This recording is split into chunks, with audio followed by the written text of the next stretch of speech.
Welcome to The Edge of Show, your gateway to the Web3 revolution. We explore the cutting edge of blockchain, cryptocurrency, NFTs, ordinals, DeFi, gaming, and entertainment, plus how AI is reshaping our digital future. Join us as we bring you visionaries and disruptors pushing boundaries in this digital renaissance. This show is for the dreamers, disruptors, and doers that are pumped about where innovation meets culture. This is where the future begins.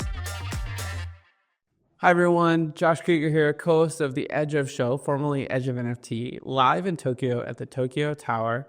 And it's really an honor to be part of NFT Japan and Ordinals Tokyo. Two great events happening, meeting some old friends and some new friends. And I'm here right now with Brinkman and Danny Yang, and excited to have you guys on the show. I'm very excited to be here. Yeah, likewise. So it's been a minute since we talked about on-chain monkeys, and it was great to run into Brian, who clearly you've drank the Bitcoin Kool-Aid, you're passing over to the Ordinals side. We'll get into all that. But first, guys, why Japan? Why are we all in Japan together? What brought you here? Well, what brought me here was what Super Chief has created with his art, Golden Guy, NFTs, Japan and Ordinals Tokyo, all these events happening together. They were like, hey, do you want to come to Tokyo? I've never been. And so I was like, heck yeah, that sounds fun. It's not a difficult flight, especially from LA. It was a direct. Oh yeah, from New York it was 14 hours. But I got here and I think I'm adjusted at this point. I mean, you're an IP guy, so I think it would make sense that you appreciate the TLC that Japan has taken over the long period of time to develop really great IP. Oh, I would say so. I mean, just everywhere you look, everything is so well branded and well packaged. I'm in awe of just the vending machines that you walk by all the time and looking at all the different logos and artworks. There's no shortage of inspiration here. Absolutely. And Danny, what about yourself? Well, Bitcoin brought me here. In fact, the first time many years when I came, I came for Bitcoin because one of my Bitcoin companies was acquired by a company that had a presence in Japan. So, and now it's great that we're here all together because of Bitcoin too. Yeah, I mean, it's hard to say no to Japan. This is my second time here, and I think my girlfriend and I were just looking for an excuse to get back because it's a really special culture, very artistically appreciative community, and amazing food. So it's been a lot of fun so far, and we've got a great group out there, having fun, learning and whatnot. So I think we're at an interesting precipice in this market. Is the bull over? Probably not. It's a fight for attention. I think we could all agree on that. What is your perspective on where ordinals and NFTs fit into that attention war at this point? That's a good question. I do think we are still in the bear in many ways compared to where we were in 2021, but in other ways, there is a resurgence happening right now, and I'm seeing art starting to sell more. I'm seeing PFP starting to tick up again, and we're starting to see people rally behind NFTs that are in these strong chains, and that's Ethereum, Solana, and Bitcoin. And I think as we're starting to see these things rally, I mean, we'll see when this airs what it's at. But again, today, Bitcoin has once again rallied above 100K. And the more that happens, the more people talk about Bitcoin, the more I think they're going to look at ordinals and runes and look into that ecosystem more and more. And so, like you said, it's an attention economy. And right now, there's a lot of positive attention moving in the coming months. What do you see, Danny? Yeah, I agree with what Brian said. And I think we're going to have a new president in the U.S. Soon, and crypto is really on an uptick because it was quite suppressed in the last 4 years and even longer than that. And now, tell me about it. I know, and now I think we're going to, and Bitcoin is doing well, and Bitcoin is getting a lot of attention for Bitcoin strategic reserve by states, by different countries, and as Ryan said, when Bitcoin does really well, the whole crypto ecosystem does well, and Bitcoin Ordinals is a new thing that you can do on Bitcoin, which I think has a lot of growth. So Danny, I mean, you were an early adopter of sort of the ordinals concept and sort of, made a big decision with your fellow co-founders to really progress over to the Bitcoin ecosystem. Has it lived up to your own sort of expectations and hope? Yeah, definitely. It's still very early. I think that's what people might not appreciate yet, how early, Bitcoin Ordinals is. It's still a very small ecosystem, which is actually a good time for anyone, to be in, get involved and start to learn about it. And, Bitcoin is a long-term play. Bitcoin has been around for 16 years and it's been gradually growing up. And each Bitcoin cycle every 4 years, right? There's a big upswing in both price action and also attention that people give it. And then, there's a downturn, but then it comes back again. And so, Ordinals is a new thing this cycle, and it'll have its moment, and then it might, have follow the same cycle, right? This 4-year cycle.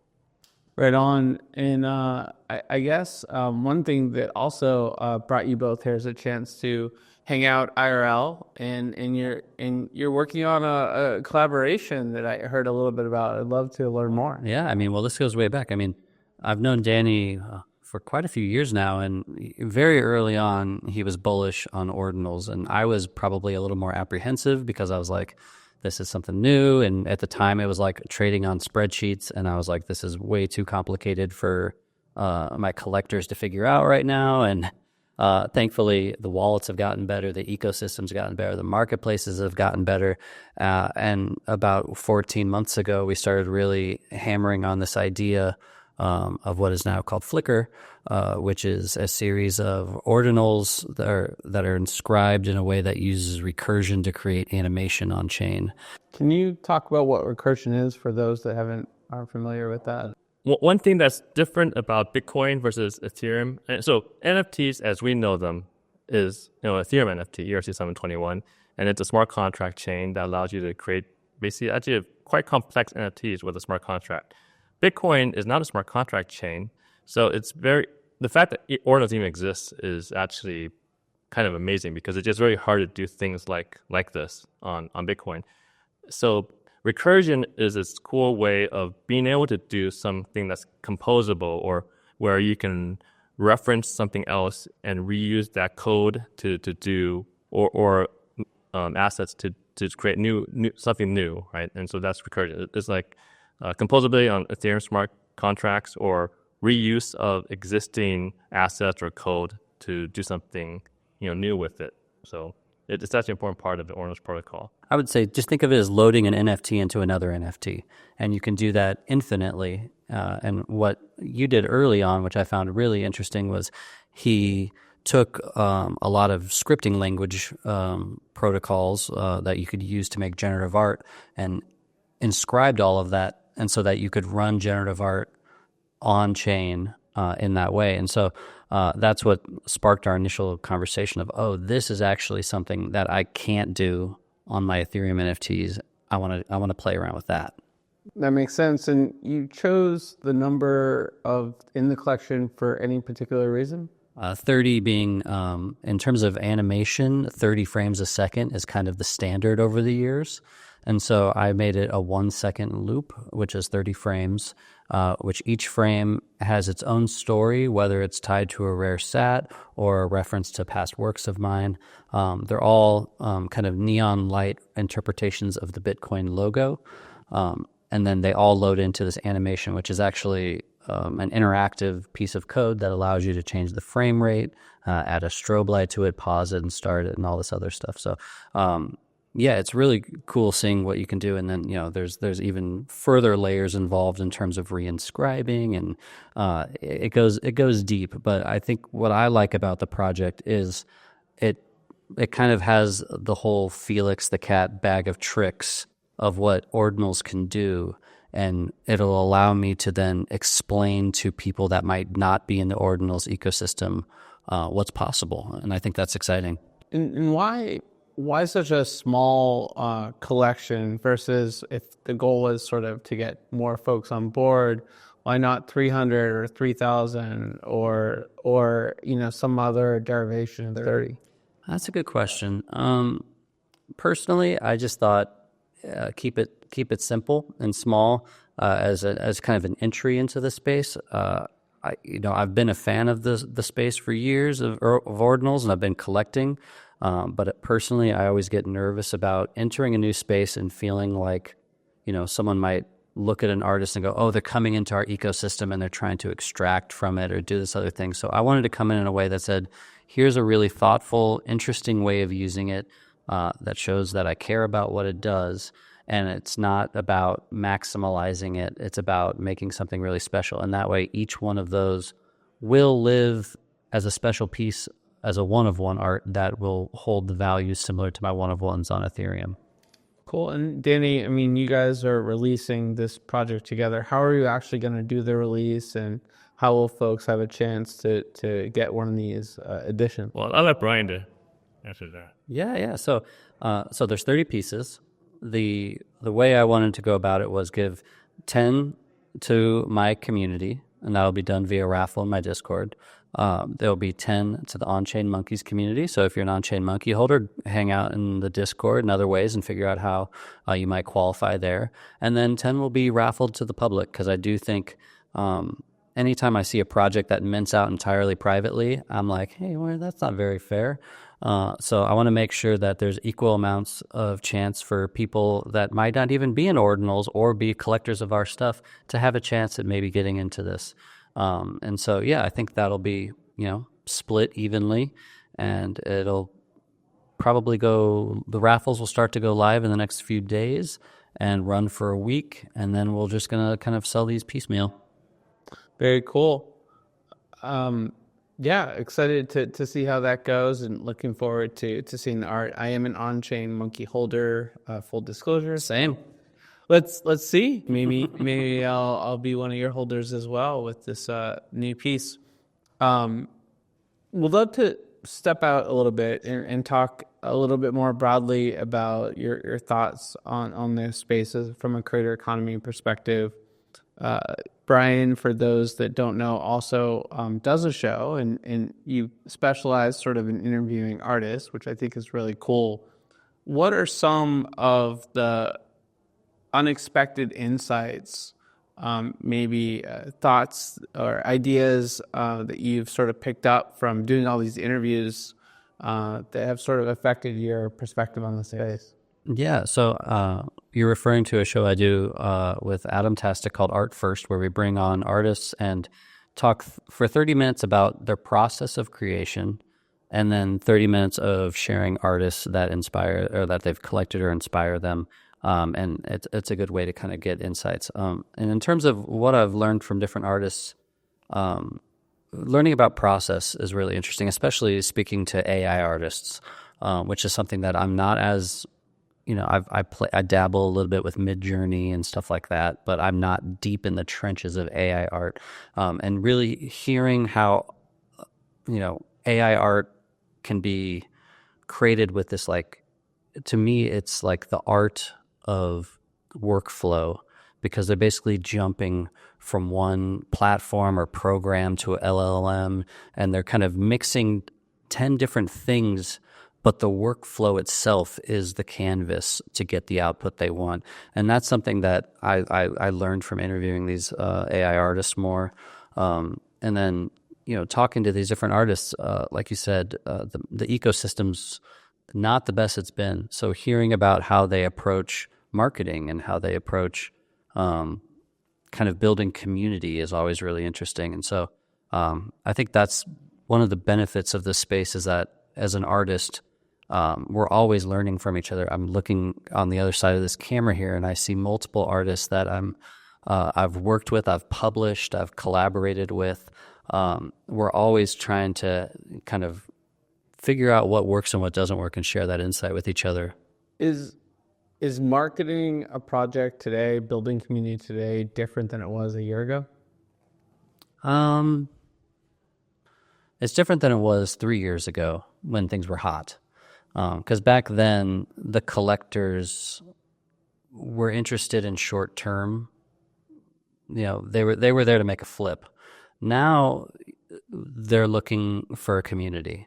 I think a lot of collectors are looking to invest long term, but they're also just looking for fun people to hang around with and be a part of their journey.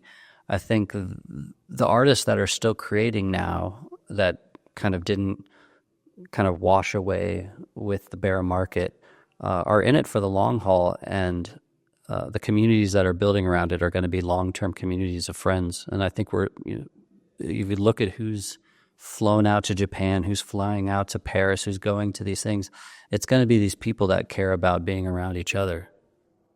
Right on. And Danny, one more question for you. Stepping out from Ordinals into the broader Bitcoin ecosystem, you have Bitcoin L2s that are, a lot of them are coming up the ranks, projects like Babylon that are really stretching the limits of what you can do with your Bitcoin. How do you see those developments influencing the Ordinals community and vice versa over the next year? I think overall the Bitcoin ecosystem is getting richer in what you can do. So Bitcoin historically has just been store of value, and it's not very exciting. Store of value, as in not much activity happens. Yeah, digital gold, it's a cool analogy, but it kind of gets a little bit stale, right? Or it's very valuable. I mean, Bitcoin wealth is the biggest in the crypto space, but now you have more exciting things happening that many people can actually be active participants of and actually create. So I think Ordinals is leading the wave there. So Ordinals actually help kickstart a lot of these other initiatives, and also interesting, the timing came in similar times. Ordinals started 2 years ago. Babylon, I think, was around that time when they first started. So what about the future though? Is it going to be those initiatives that then reignite Ordinals, or do you see a different future? Well, I think Ordinals. Well, the part of Ordinals I'm really excited about is art on Bitcoin, and that is still very small today and has a lot of potential to grow. And for basically the art and Bitcoin, like the traditional art, the high-end art market, and the kind of Bitcoin Bitcoiners or Bitcoin maxis, there's actually a lot of intersection there because it's kind of, people with a lot of money, some of them end up buying art because it's also a store of value, and it's also what you can enjoy, basically use your wealth to enjoy life and also show off, right? So I think Ordinals has that potential to also art on Ordinals has that potential market fit there. Right on. Well, thank you both for sharing some time with me and sort of talking about your upcoming collaboration. Where can folks go to learn more about what you're working on, Brian, and maybe have a chance to participate in this raffle? Yeah, so follow me on Twitter at Brian Brinkman, BRYAN, BRINKMAN, and join my Discord. It's open to all, and it's very chill. And so the raffles will be happening in the Discord, and all the information on the drop will be happening on my Twitter. Right on. And Danny, where do people go to follow you and On-Chain Monkeys? Yeah, so On-Chain Monkey has a Discord. You can find it off the Twitter On-Chain Monkey, and we're basically we're very focused on art on Bitcoin. So we support a lot of artists. People are sharing art they like. Brian's is actually one that's going to be very hot. Coming up when it comes out. And speaking of long term, he spent 14 months from start to finish before even kind of announcing it and releasing it. So it's going to be a great drop. Thank you. Amazing. And one more quick thought, Danny, is do you have any other drops or collections coming out with other artists? Oh, well, we have our own. So we have Genesis and Dimension 300 on Bitcoin, but the OCM Katoshi is coming out on Bitcoin sometime in Q1. So that's one we've also been working on for quite a while, about 2 years now. Very cool. Well, thanks, guys. Great hanging out. Pleasure. Hello, everyone. This is Josh Krieger, host of The Edge of Show, formerly Edge of NFT, live in Tokyo at the Tokyo Tower. And we are talking with Trevor Owens, the co-founder. Wait, founder? Co-founder. Yeah, I should have said co. All right. Hi, everyone. Josh Krieger here, live at Tokyo Tower. It's The Edge of Show, and we're here live at NF. It's I'm going to say Ordinal. Japan, Ordinals, Tokyo. Yeah, I'll just say both. Hi everyone, Josh Krieger here, co-host of Edge of Show. We're live at NFT Japan, Ordinals Tokyo. I'm here at the Tokyo Tower with Trevor Owens, the co-founder of Pizza Ninjas and the managing partner at BTC Frontier Fund. He does a lot of stuff in this space. You also know him for the Ordinals show on X, which, how often do you guys do that? Twice a week. Twice a week. So he sort of wears every hat there is to wear around Web3, including that really rocking Pizza Ninja hat. Full disclosure, I am a Pizza Ninja holder, so I can't help but be a little biased and bullish about this project. Well, it's great to hang out again in Tokyo, and this sort of event has been cooking for a while. We've been talking to Super Chief. I'm curious, what made you excited to come to Japan besides all the incredibly amazing food? Yeah, well, I mean, of course, I think, a lot of credit goes to you, Josh, for kind of roping me in here. And we've been like around the world together this year in Lisbon and in Hong Kong and in Korea. Well, you roped me into Lisbon. Yeah, So. yeah. I think, so we're obviously an IP project with Pizza Ninjas. And when you look at the global IP landscape, Japan is number one in the world, actually, even ahead of the US, because among the top 10 global grossing IPs, 5 of them are in Japan, and the top 2 are also in Japan, which is Pokemon and Hello Kitty, and then Mickey Mouse is third in terms of like global revenue generated based on IP. So Japan is a heavyweight in the IP space, and I think if you're developing Web3 IP, then you need to be connected to the Japanese market. I mean, including, of course, like the animation industry. Japan is famous for animation industry, for the games industry. And so, there's just incredible talent, incredible partnerships here.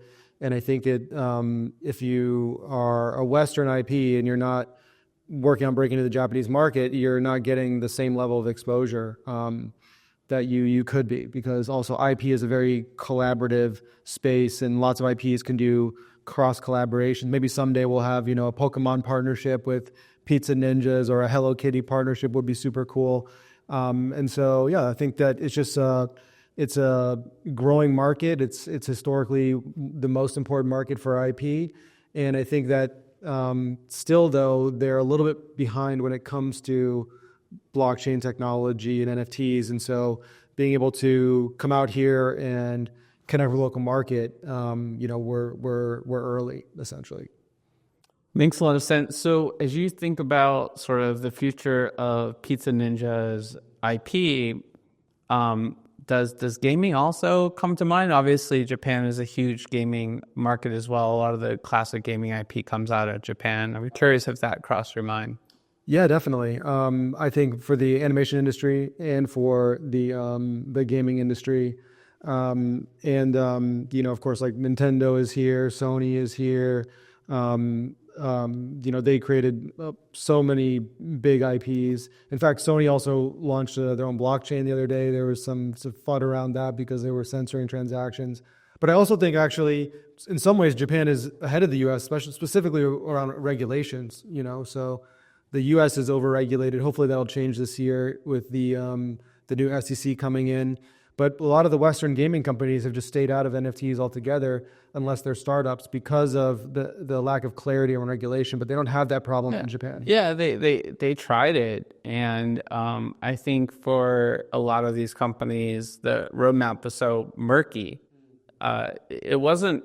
I don't think this industry has a problem figuring out creative solutions to define parameters. I think the problem is the ambiguity, and the sort of got you sort of mentality. If you do something and then sort of like grandfathering you into, or not grandfathering you into new regulations, right? I think that's the risk factor. Yeah, 100%. And even if you're in the right, the SEC can still come after you, like they've done with Coinbase and XRP. And you may not do anything against the law. You may win the case, but you may die because of all the litigation and costs and just the general hassle in your daily life.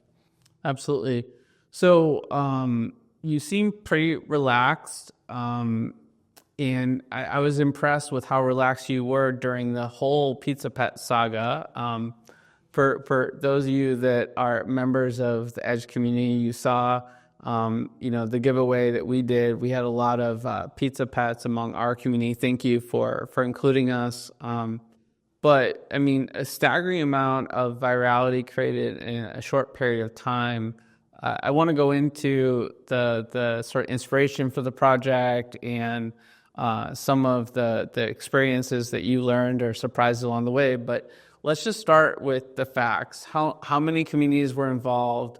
How many pizza pets were minted? What was the sort of genesis of all this? Yeah, so it's around close to 400 communities, and we did an open collab process where any project that had a minimum amount of social presence and volume on different marketplaces could get a small allocation of like 20. And then for the partners that supported us over the past year, you guys included, we gave bonuses to give more to their community. So, it was our way of giving back to all the partners that we've had over the past year who supported our events or sponsored our events. And and we had, because it was completely like we created a checklist of like how to calculate your thing completely open. Everybody got what was fair and it was all published. And so that worked really well to get a lot of people excited about it and a lot of partners. And we ended up airdropping almost 60,000 pizza pets to all those different communities. And within the first week of the game, I think like half of them died. So that was pretty crazy. I had some casualties in my own collection. Fortunately, I think a lot of my core team kept their pets alive, sold them. A few died, but yeah, it was a brutal Game of Thrones first week. Yeah, you think there's going to be a couple deaths one day, and no, it's just everyone's dead. Yeah. And so we're actually down to almost 15,000 left out of the original 60,000. Oh wow, that's a higher than I thought. Yeah. Wow. So there's some commitment there. Yeah. Because you have to take care of these pets. There's certain sort of enhancement opportunities for them. If you want to sort of have a trippy pet, there's some LSD, there's some marijuana to slow down death rate, but of course that also slows down evolution. Yeah. I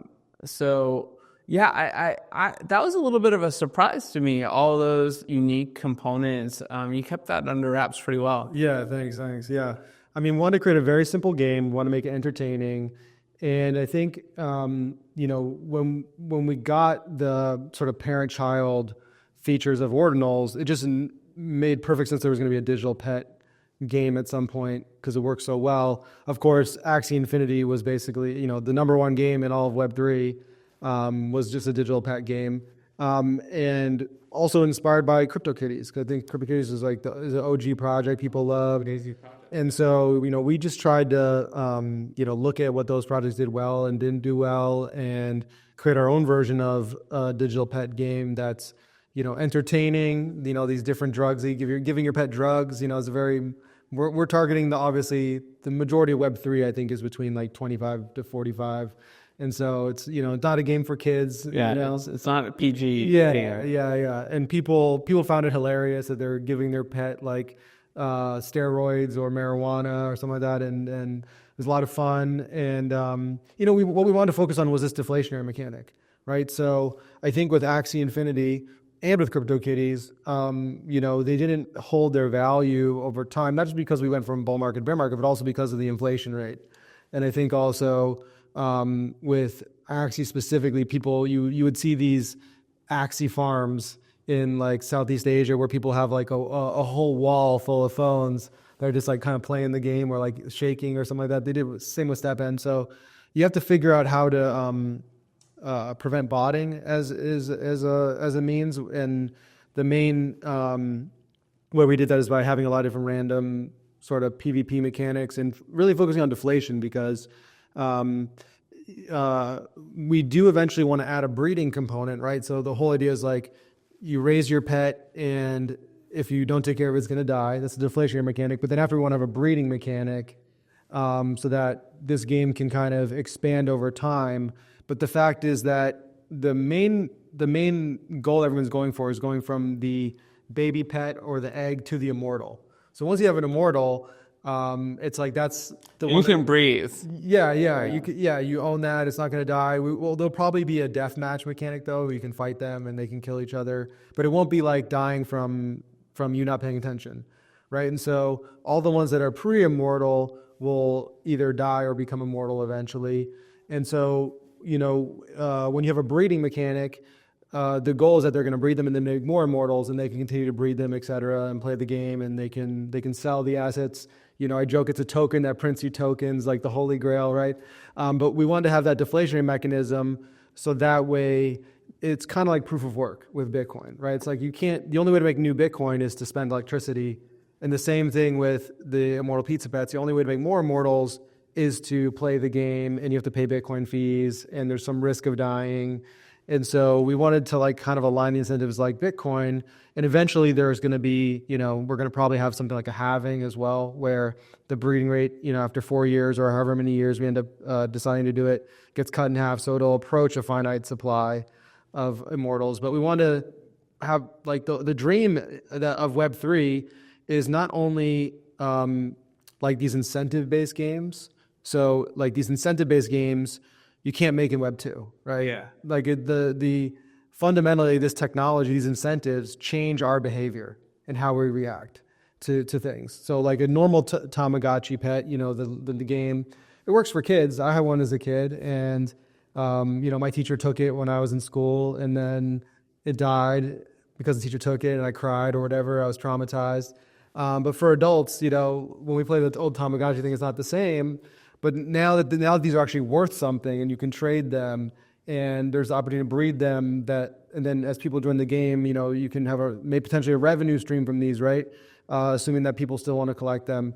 It really changes the whole dynamic of the game. And this type of games with assets, games with incentives, games with monetary value is something that can only be done in Web3. And so that's really where we want to focus our attention, because what our team is really good at is we know ordinals, from top to bottom, and we've been able to make a lot of advanced stuff that no one else has done. Yeah. I mean, I was gonna ask this question, I can just imagine how complicated this was to create the game, to create this additional IP. The mechanics were fairly sophisticated. There's a pretty close partnership with Magic Eden to pull this off. What were the biggest challenges that were even more challenging than you expected? Yeah, I would say definitely the integration of Magic Eden was a big hurdle. Let's take a pause to shout out one of our favorite partners. For tech innovators facing legal challenges, Zuba Lawler is your go-to law firm. They focus on understanding your technology and business model before addressing legal requirements. Specializing in blockchain, AI, VR, AR, quantum computing, and more, Zuba Lawler offers expert guidance in capital raising, IP transactions, M&A, litigation, and compliance. Visit zuberlawler.com, that's ZUBERLAWLER.com, for cutting-edge legal solutions. Like what you were doing, I don't think anyone's ever done before. They hooked us up big time. They put a lot of effort into it, and they were excited to push the boundary. Yeah, we couldn't have done it without them, and they put a lot of work in. They were great, but it was hard to build. It took maybe 2 months just to build, because we have 60,000 pets. We started the game with 60,000 pets. Every Bitcoin block, we need to read the on-chain data and serve it to Magic Eden to update, so that way people can't floor the dead pets. And there was a bit also rocky at the start, because we know there was a lot of unknown unknowns. You know what I mean? And so at the beginning, there were some pets that got through that people would basically use DMT on their pets, which DMT is an instant death or instant evolution, and we didn't anticipate. Well, my goal was that people would do that, right? That was kind of how we designed it. But I never thought that they were actually going to do it. And like we had people DMT hundreds of pets, but then that they were going to list them right away. And of course, when you're building this, you also don't realize, well, oh my God, people aren't even going to look at the pets. They're just going to be sweeping constantly. So there were some like kind of rough edges like that we had, and we got over those pretty easily. So what was the solution for that? So we ended up delaying the listings. So basically, we had to build this tech that would basically be able to update or sort of read the on-chain data to check all the pets, in 3 minutes, basically. Wow. I mean, this is the thing. We talked about it earlier. The Web3 community is creative. Like, if you give them boundaries, they will work within those boundaries as creatively as possible I mean, the nature of this industry is disruptors, right? Yeah. Just like... There's always going to be somebody who's going to figure out how to hack the system. So we basically there's a listing delay. So that way, if like a pet dies and then someone goes to list it right away, it's just delayed by, I think, 10 or 30 minutes. And then by the time that listing would actually appear, if it's already dead, the servers are like the Magic Eden server's already updated. So it's still removed from the collection. Wow. I mean, that was a challenge. Also, we had to because Magic Eden doesn't, like every platform works differently, right? And so Magic Eden has some constraints. Usually what people do on Ordinals is they take there's a lot of caching of data, right? For high performance sites, so they have millions of visits. The data they're actually looking at is probably them where they requested the API hours ago, right? But we need to these pets are changing every single Bitcoin block. And so we needed to also generate a thumbnail for the collection page with the latest data to show on the marketplace so people would actually know what is going on. So that was also complicated. That was probably the biggest hurdle. Making the game, I think we had the game done in almost like May or June, but then we ended up launching in December because we had to make that service that took a lot of time. And how long did it take to make the game itself? We started on it in mid-March of last year. So this is a long time coming. Yeah. And it's also, Wow, I did not realize how much. And we're a small team too, so that chipping away at it. Yeah. But I guess the other thing that struck me as complicated was the pet pulverizer. Yeah. Was that complicated? That was pretty easy, actually. Really? Yeah. Just pet pulverizer are these six machines that will kill pets with certain attributes. Yeah. If the owner, who's not actually on your core team, decides to push a button. Yeah. So the fate is surely in the community's hands. Yeah. It's PvP mechanic. And is it individual pets, or are they just all pets wiped out? There's a couple pets that have an immune trait, so that's like less than 1%. And then all the other ones have one of the 6 weaknesses, and it will just if they use lotion in time. So it's like people trigger the pet pulverizer, there's a delay, so people have time to react. How do they know that the pulverizer has been triggered? An icon shows in the pet itself, and then and people obviously talk about it on social media. Wow, so fascinating. So the Magic Eden team, I'm sure there's been a debrief or multiple debriefs with them since this. It seems like the mechanics that you guys created together probably have made their marketplace better in some ways, like to help future projects that want to do crazy stuff like this. Absolutely. I mean, now I think people are really seeing the potential of building games on Bitcoin Ordinals. There's definitely some advantages too to doing on Bitcoin because actually the 10-minute block times make it easier for games that are strategy based, right? Like for this Pizza Bets game, it's very easy to say like 1 day is 144 blocks, right? But on a chain like Solana that like every block is like a few milliseconds, I don't even know how many blocks are in a day. Is it millions or tens of millions? It's probably a lot, right? But having like the slow blocks actually makes it a little bit better for longer term games that are more like lifestyle games where you go in, you do something and then you take a break. Yeah, where you're not playing this game for hours. For for DGens that actually do want to, you know, work and do other things with their life, go check out a museum or something. Yeah. You know, hang out with their significant other. Yeah. Yeah. And I think also the process of inscribing, well, the process of creating this game was much simpler than if we did it on a smart contract platform, because the actual pets themselves, the art updates dynamically with the blockchain. Whereas if it was on Ethereum, you'd probably need a separate website to construct the pets. It would probably be a centralized website. You couldn't really do an IPFS. But just because we have the complete freedom to do CSS, HTML, JavaScript, it made it a lot easier to develop. It would have taken a lot longer. But I think also that there's still definitely some rough edges. One of the biggest things that we kind of messed up at the beginning was actually feeding them. You know, like, so there's a lot of like inconsistencies among different wallets, stuff that we didn't kind of expect. But we fixed those pretty quickly. And now I also didn't realize how many new people would come in and they're like, what's a mempool? Or, you know, how do I know if like the next Bitcoin block is coming through? Or, you know, why is feeding my pet take 2 transactions? Like, there's a lot of like things that was like, oh yeah, of course. Like, you know, we made the game for Web3 natives, but even among that audience, there's a lot of people who still don't know even how Bitcoin works. So like, I think though, like where we're going in the next 6 months, improving that UX, Bitcoin is going to be an ideal place for these type of on-chain games, assuming that maybe the mempool doesn't get too crazy. And if fees go up 100x, then that will be super interesting. But it will also mean that it's going to be harder for other games to launch on Ordinals, which I think either way is good for us. If more games can come on Ordinals, it's great for us because now You're the OG game.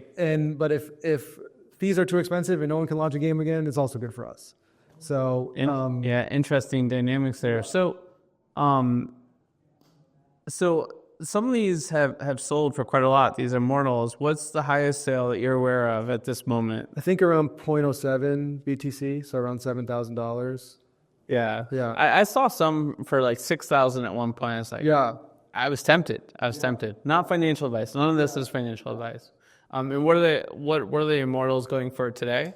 They've gone down a lot because there's now a lot. There's more. There's more. Yeah. So initially there was like the only Immortals that were there were people that DMT'd their pets, and then like it's impossible to predict what the final supply is going to be. So there were quite a few sales in the $1,000s, but now they're around maybe $900 or something like that, and the pizza pets themselves are around $250. Initially, when launched, they were only it went from like $50 to like $10. But then when half the supply got wiped out, it went up. It went up like 50x. Yeah, I knew some people that were very upset. They sold their pizza pet too early. Yeah. Because I think this is also interesting that it was free for the community. Yeah. The people that gifted these community partners contributed gas, which I think was cool. But I think the most interesting thing for me was the sort of pricing dynamics of truly natural, deflationary economy and what happened there. You're gonna have to write a Harvard business case about this project. Yeah. One last question I have for you. I mean, clearly so much work put in by you and your team on this project, and I appreciate you breaking it down for our listeners. I'm sure having seen a lot, done a lot in the space, you try to go into things without too much expectation. Yeah. But you can't help but have some expectations. How did this experience, how has it been relative to what you might have expected? Looking back on it and looking how things played out, we got a lot of things right. About a lot of the game mechanics we were trying to do worked exactly as we intended. And that also caused me to realize how many things we didn't know how they were going to work. The DMT thing worked better than we had hoped. I think we intentionally tried to limit the scope of this. We didn't put breeding in until that's going to come in season 2, but we just wanted to focus on one variable, which was the deflation of getting your pet from baby to immortal, because the more variables you add, the harder it is to predict. I mean, there were enough variables, all the different Yeah. things that can be consumed. Yeah. So I'm super proud. We did a lot of cool, innovative new things. Like the pets also talk. There's also music. We made, I think, the largest library of music on Bitcoin because we leveraged the Nintendo sound chip, and one of our engineers, Patrick, who's a giga genius musician and musical engineer, he did the music by hand. If you're to put like an MP3 on Bitcoin, it's too big. So it's very difficult to put MP3s on there. But when you have a sound chip, you can basically write the code instructions, which you can also compress. And then, I think all of the music was it's maybe 5 kilobytes for a huge song made with that. So that was super cool. And yeah, being the first forever game on Bitcoin. There's been some kind of game things, but they weren't, they ended at a point, or there's some games that are not on-chain games. But this is a game that is going to go on forever, and there's no centralization to it. It's fully decentralized.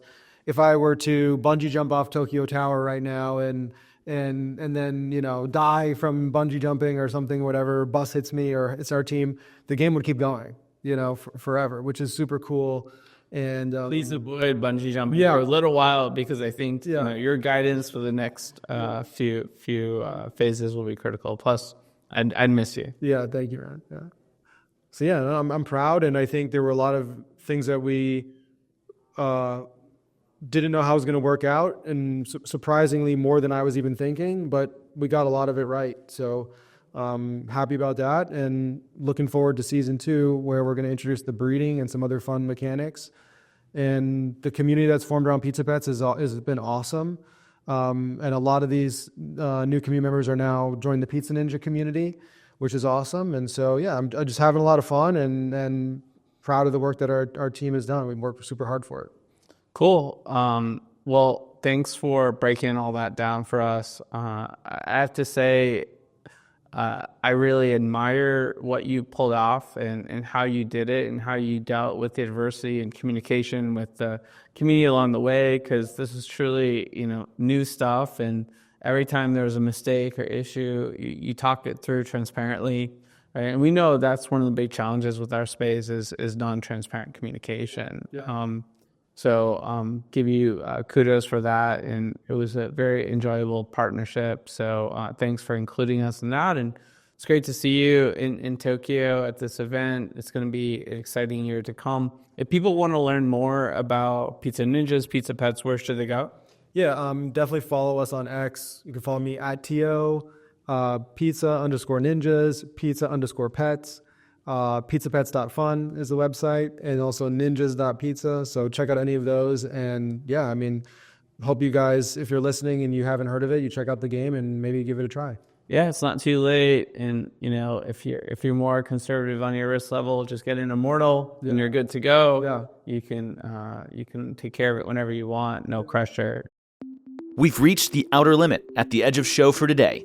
Thanks for exploring with us. We have room for more adventurers on our starship, so invite your friends and cool strangers to join our journey. If you're among the hundreds of thousands following us on Spotify, iTunes, iHeartRadio, or watching us on Myco or YouTube, please hit that subscribe button, rate us, and make an awesome comment too. And don't forget to pass this episode along to a friend or two who would benefit from it. Doubling back to again, recommend checking out myco.io, where you can watch The Edge of Show and earn for your time and attention. That's myco.io. Don't forget to visit theedgeofshow.com. The is part of the domain name, where you can learn more about collaborating with us, and also subscribe to the Edge of Weekly newsletter for the latest Web3 news, events, and show drops. In addition, connect with us on all major social platforms by searching for The Edge of Show. Join the exciting conversations happening online. Lastly, be sure to tune in next time for more great Web3 and AI content. Until then, keep pushing the boundaries. Thanks again for hanging out with us today. The views and opinions expressed on The Edge of Show reflect solely those views and opinions of the show host and its guests. Please make sure to do your own research. Our show is not financial advice. You understand that you are using any and all information on or through this podcast at your own risk. Whenever making financial decisions, we recommend doing your own research and talking to your accountant for financial advice. From time to time, we may feature sponsored content on the show for which we receive value, and we may share links for which we receive a commission if you make a purchase through one of these links. Refer to our website, www.edgeofnft.com, for our full disclaimer, terms and conditions, and privacy policy.